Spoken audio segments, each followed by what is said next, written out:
In the last video, I showed the flooding from my perspective in Wingham, and I hadn't really explored town much yet, so this is the only place that I really knew where to look. I kinda, knowing what I know now, I kinda wish I'd explored a little farther, and probably would have got some pretty good video.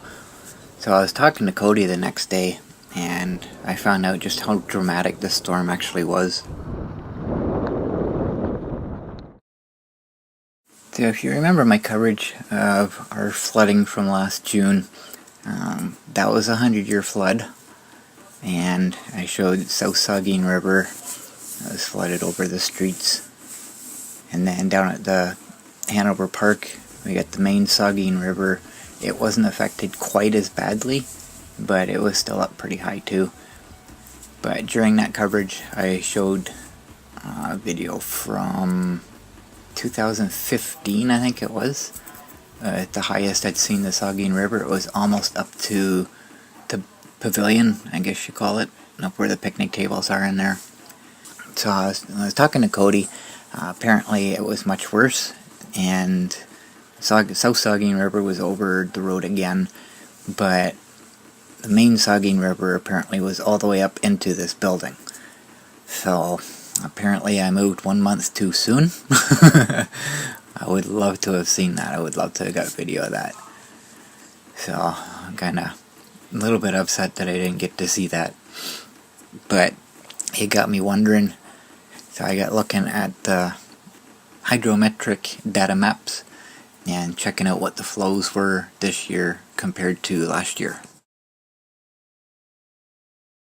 So what I found was actually quite interesting. I'm going to compare the flow rates with the storm we had, the 100-year flood back in June of 2017. I'm going to compare it with the flow rates for our flooding here, February 18. And I'm looking at the Hanover map here, and the recording center doesn't exist anymore. I'm wondering if the ice chunks took it out. So I can't do the Saugeen River and the South Saugeen River separately. So what I'm going to do, the one here in Allen Park is Camp Creek, and the only other Saugeen River that I can get to is the other side of Durham, but there's all these other ones that feed into it, like the Rocky Saugeen and Camp Creek. I wouldn't get an accurate reading anyways. So what I'm going to do is, when they both combine together into the main Saugeen River, this one's down towards Walkerton, but this, after Hanover, that's where it's measured. So that's the one I'm going to use. I'll just combine the two together. So this is June of 2017. This was our 100-year flood, and we were getting 325 cubic meters per second flowing through the Saugeen River. And February of 2018, we were at 425. So it's definitely more water, higher volume water heading through town, so that's why the water was at a higher level. So now I'm going to go to Wingham, and the funny thing is, in Hanover we had the Saugeen River and the South Saugeen River. In Wingham we have the Maitland River, we have the Little Maitland River and the Middle Maitland River, but they combine together before they come into town. So basically, to me, we got the Maitland River and the South Maitland River. That's what I'm calling it, South Maitland River. And the only measuring station, I think they call it, is the one here, and that's the one I'm going to use, because everything, all these come together in this one spot anyways. And this area here is the floodplain where I got my video from. This is the edge of the road that the water was at. So they all drain into this area anyways.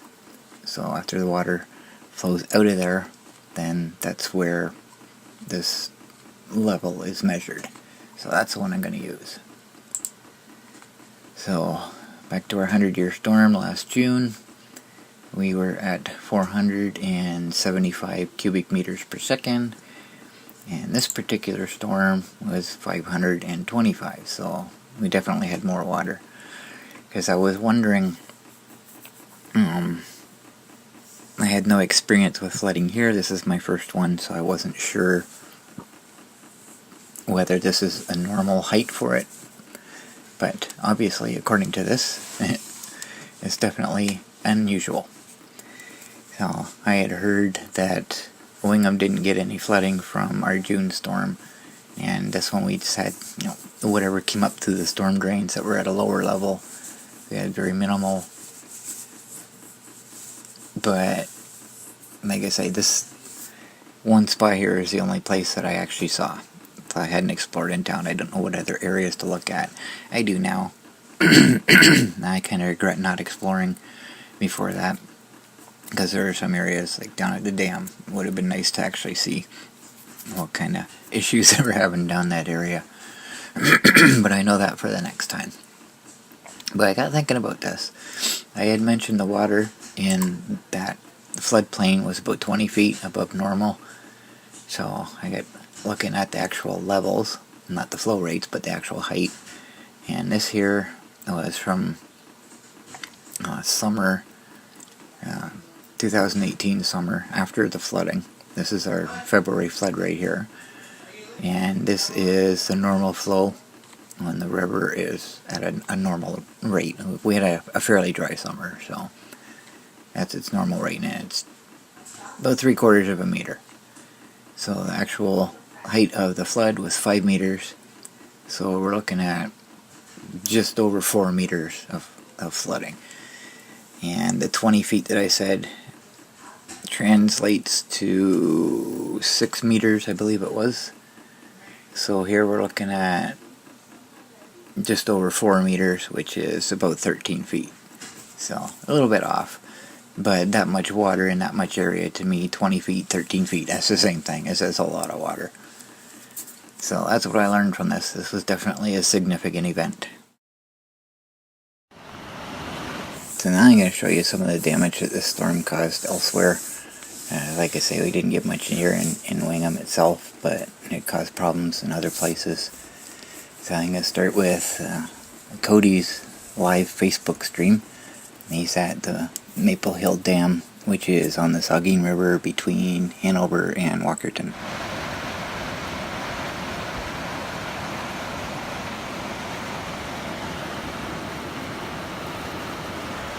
So the dam's right in there, but the water's just going straight over it. And then there's the hydro generating dam over there as well.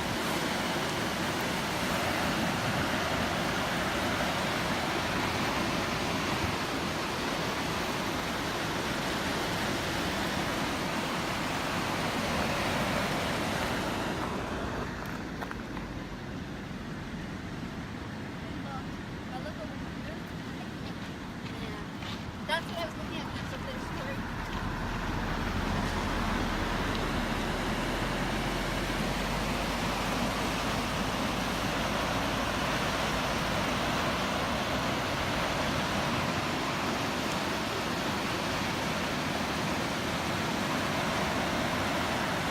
So the last time this roughly happened with floodwaters was June 23rd of 2017. It was pretty major there. Scared a lot of people, and it did wreck quite a few homes, and it looks like this flood's just going to do it over again. Very sad. Cross the road here and take a look.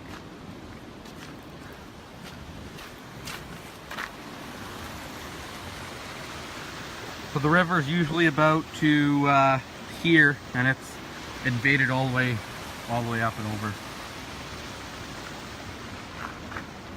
Give another view back to the dam side here. Again, we're at Maple Hill Dam, just outside of Hanover.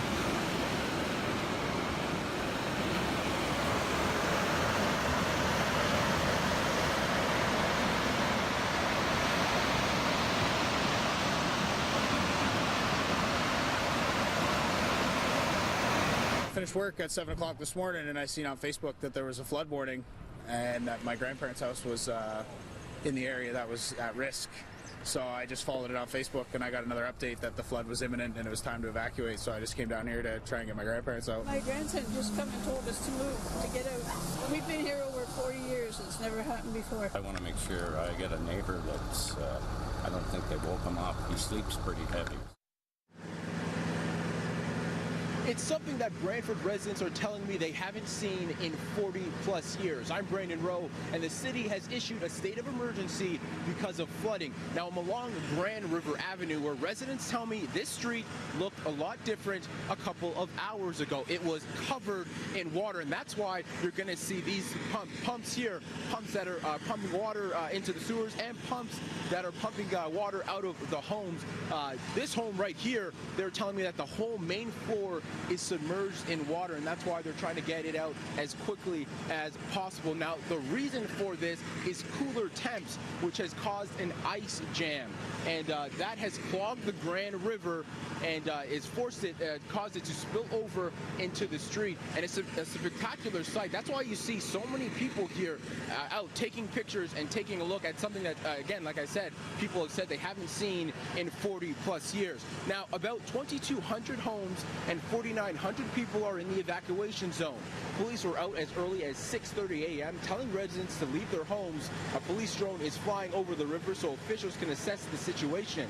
As of now, power is cut off to around 650 homes. Crews also shutting off gas services to affected areas. Many of the evacuees either went to their families or friends or were bused to local community center. Some of the city has been devastated by water, sites that have left a Speaker of the House emotional when asked about it. Premier Kathleen Wynne is expected to be in Brantford to see affected areas like this one. Also, the Brantford police tweeted earlier today that they're seeing this right there, something that they don't want to see. People coming out to take pictures and take a look at the affected areas. They're telling people not to do that, and it's for your own safety. The city of Brantford was put under a state of emergency on February 21st due to flooding. Extreme cold temperatures this winter, along with an ice jam that broke away early this morning, played a factor in the rising water levels. Nearly 5,000 residents have been affected by an evacuation order, but Brantford isn't out of the woods yet. Even though the rain has ended and it'll remain dry until Friday, more ice jams could form thanks to continued high water levels and colder temperatures. For Global News, I'm Chief Meteorologist Anthony Farnell. Okay, I'm walking down Highway 24 just south of Ainsley Road. Looks like a perfectly normal road, a little bit of mud on the road, but I want you to take a look at that. That is all ice. Take a look behind me. You can actually see a couple of swamped cars. They're pumping water out as fast as they can. But these houses back here, obviously in considerable trouble. You can actually see some of the guys here that are in a bit of trouble. So we're trying to just let everybody know what's going on. That's the pedestrian bridge in Brantford over top of the Grand. And we were talking about the ice jam earlier. That is what's happening here. You can actually see huge amount of water, huge amount of ice all pushed up against the bridge here.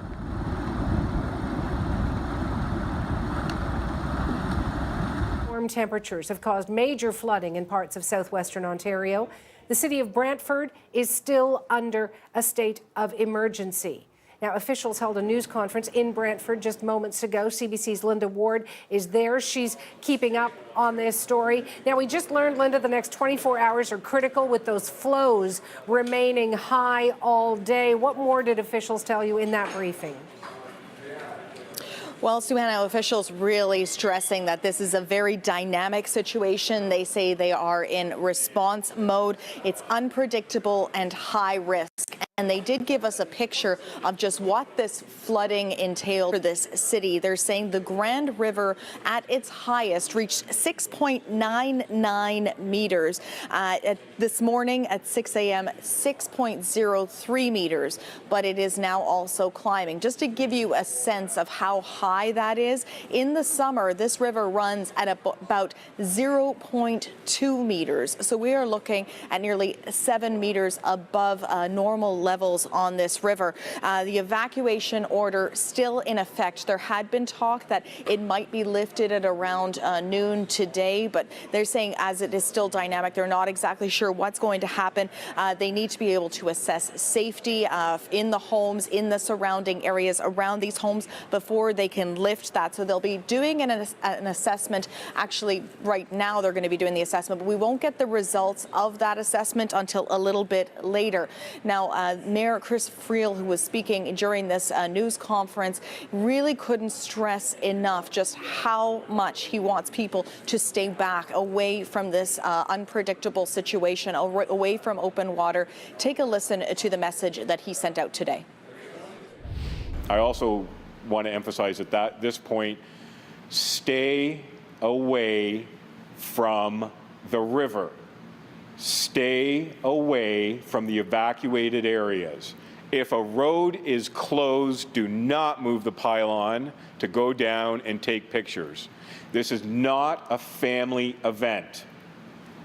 And I was shocked at the number of vehicles that were pulling up when I was down on Grand River Ave with families coming out, young children, to come up to the river to take a look at this. This is a dangerous situation. People need to use basic common sense here. And something that we saw as well this morning going through those evacuated zones are people that aren't leaving their homes. Well, they say that in the coming hours and days, they're going to be reaching out to these people to see what, if anything, they need, because, of course, there's about 1,000 people who have had their power shut off. The weather is getting colder. There are evacuation centers open, and they say that there were about 50 people in this area that used those evacuation centers overnight, Suhana. And look ahead for me, Linda. What are officials expecting overnight, and also what are they expecting for surrounding areas?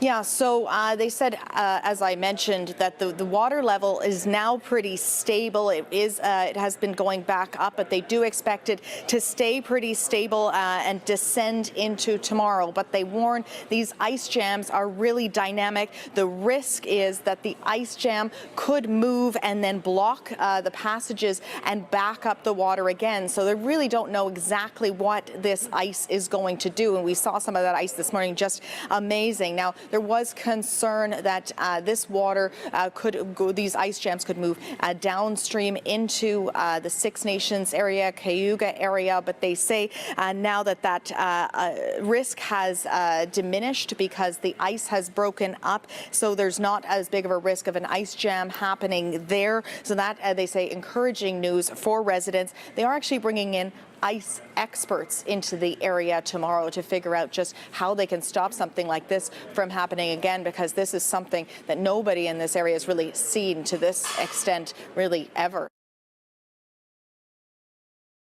The ice jam on the Grand River is spectacular. Check out the size of some of those pieces of ice. These cold temperatures helping to freeze things back up. I want to give you a bit of a perspective. So there's the road. I'm standing up about 6 feet, and you can see a lot of the ice that has flowed over the wall. Talking to some of the city crews behind me, they say they haven't seen flooding like this since that big flood that happened on the Grand River in the 70s. This is giving you such a good perspective of just the size of the chunks of ice that are coming over this wall. The Grand River stands normally at about 1.5 meters at this time of year. It is now at about 6. The good news is that the water has receded. The bad news, evacuation order is still in place. It's not a mandatory evacuation order, so we have seen people kind of filtering back into their homes. But these chunks of ice just give you a perspective on how much water could be flowing potentially over that wall. And that last clip, she made reference to the flooding in the 70s. And what's interesting about that is that particular event is what started me as a photographer. I remember it as 1979, but apparently it was 1974. I've been sitting here trying to find any information I can, and this is the only picture I could find. It's the only anything I could find, actually. And it's dated as 1974, so I'm not sure if I talked about this in my videos or not. But this was Paris, It's not Paris, France. This is Paris, Ontario, in Canada. And this happens to be where I was born and raised. And this is just upstream from Brantford. And the interesting part about this is this flood was caused by the same situation: heavy rain, fast melt, and an ice jam. And it piled up, and not downtown, but the opposite side of the river kind of got flooded. And my main memory of that was people being taken out of their houses by canoes. And I was just a young kid at that time, so it was pretty unique thing to see, I guess you could say. But what had happened is I bought a really cheap camera from the dollar store, or corner store is what I'm trying to say. And it cost me like $1.98 or something. Took 110 film cartridges, and none of the pictures turned out. And I was pretty devastated by that. So the next Christmas, I think it was the next Christmas, I got a camera for it was my first real camera, 35mm. Had a fixed lens, but it was still an actual real camera. I was pretty impressed by it. So that's kind of how I got into photography. But it's one of those memories from my childhood that just will never go away. Because it's one of those things that you'll never see again in your lifetime, likely. And as far as I know, this has never happened in Paris since, so it's definitely quite interesting. But unfortunately, as bad as this whole situation is that's happening in Brantford, there's a rather tragic story that come out of this. What was a rescue mission in the Grand River near Orangeville, Ontario, is now a recovery operation. Police are looking for the body of a 3-year-old boy who was swept away by high water. They say the child slipped out of his mother's arms as they escaped from their submerged van early yesterday.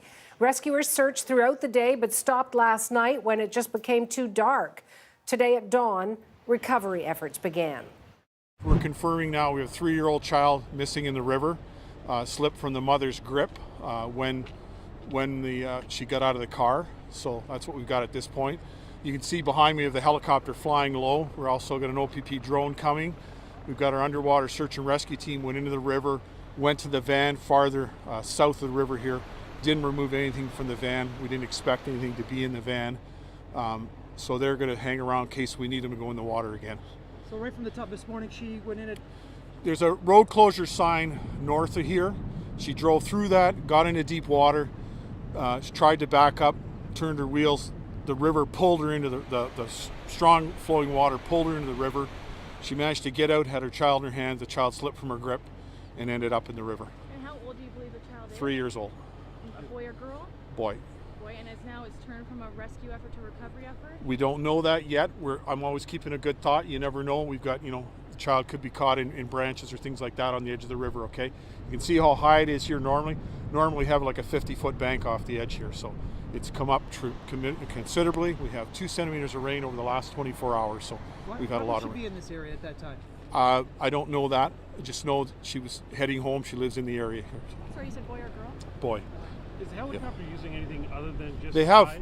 FLIR, forward-looking thermal imaging, to see if there's any heat sources. It can pick up animals, can pick up humans, all sorts of things. So that's what the chopper's doing? Yeah, can be flying low. I imagine they're using that. That's right. We have our emergency response team's been walking both sides of the river, looking to see if they can see anything.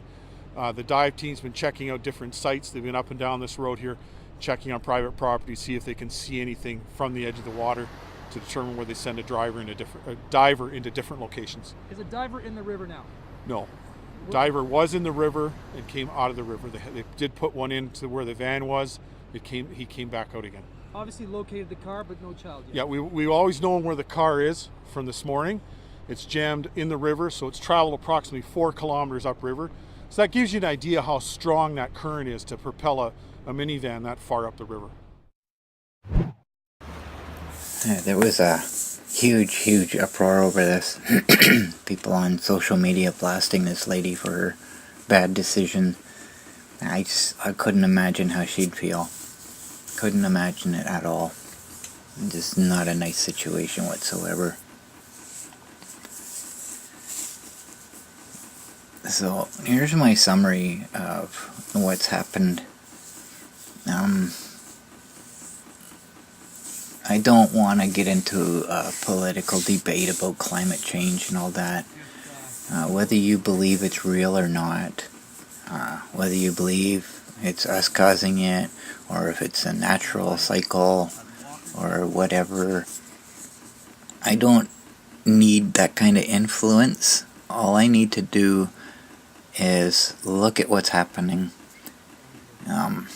The weather we are getting right now in the last few years is not the weather I grew up with. Something, somewhere, has changed. Here we are, 200-year floods within 8 months of each other.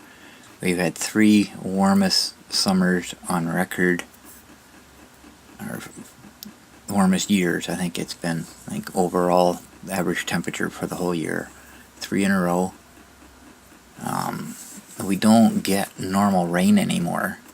When we do, it's either with a storm or it's torrential downpours. We don't get that normal all-day gentle soaking rain like we used to always get. So something somewhere has changed. Now, whether you want to attribute it to climate change, you want to attribute it to HARP or chemtrails or any other kind of, what's the term? Geoengineering, I think they call it. Whatever the cause is, something has changed. You gotta admit, something has changed. So, that's it for this video. I'm gonna keep updates on the search for this missing child. Take care. Well,